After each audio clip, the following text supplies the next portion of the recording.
सोचो, समुंदर के बीच एक पत्थर जैसा आइलैंड, बस 480 मीटर लंबा, 160 मीटर चौड़ा। लेकिन एक टाइम पर यही जगह जापान का सबसे तेज इंडस्ट्रियल पावर हाउस थी। बिल्डिंग्स एकदम चिपकी हुई, गलियां पतली, रूफटॉप पर प्लेग्राउंड और नीचे कोल माइंस जो 24 घंटे चलती थी। आज बस हवा, साइलेंस और टूट चुके कंक्रीट ब्लॉक्स। ये है हाशिमा आइलैंड, एक अबेंडेंट शहर जो कभी स्टील की तरह स्ट्रांग था और आज बस एक वार्निंग बनकर रह गया। 1887 में मित्सुबिशी ने यहां अंडर सी कोल माइनिंग शुरू की।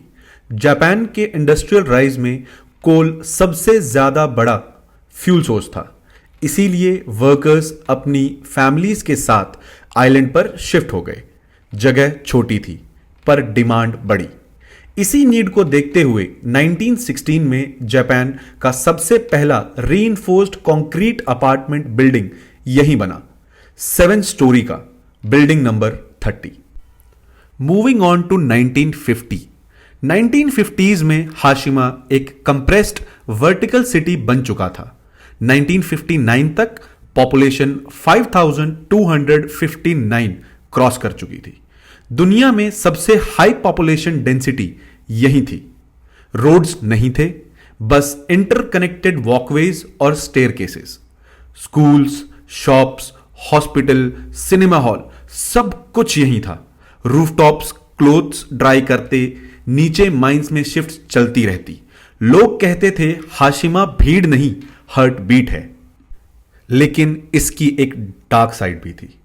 इस आइलैंड की प्रॉस्पेरिटी एक प्राइस के साथ आती थी। अंडर सी माइंस तक जाने के लिए वर्कर्स को 1000 फीट नीचे उतरना पड़ता था। Heat, moisture, methane gas, collapse का रिस्क डेली डेंजर्स थे। और वर्ल्ड वॉर 2 के दौरान कई कोरियन और चाइनीज फोर्स्ड लेबरर्स को यहां काम करना पड़ा। ब्रूटल शिफ्ट्स, हार्श कंडीशंस, यह चैप्टर हाशिमा की कहानी में एक डार्क मार्क बन गया।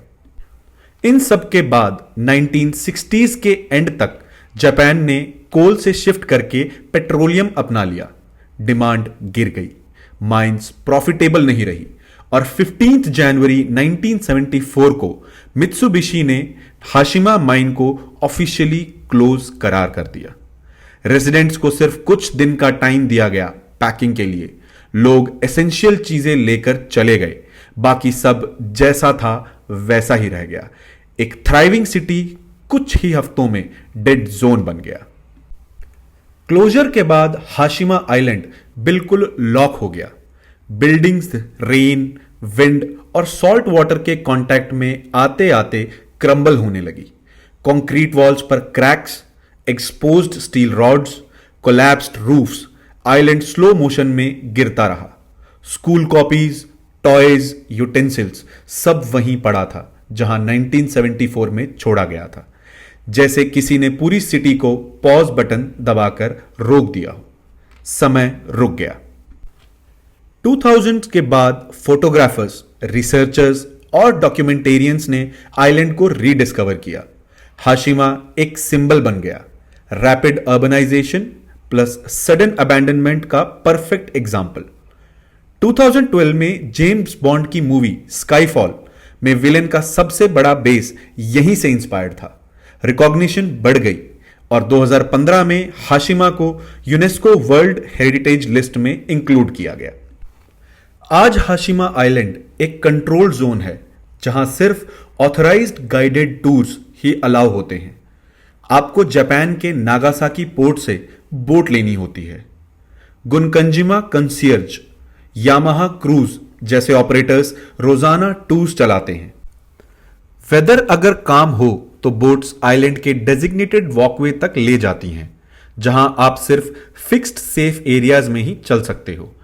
और जब आप वहां खड़े होते हो तो पहली चीज जो फील होती है वो है ठहराव, स्टिलनेस।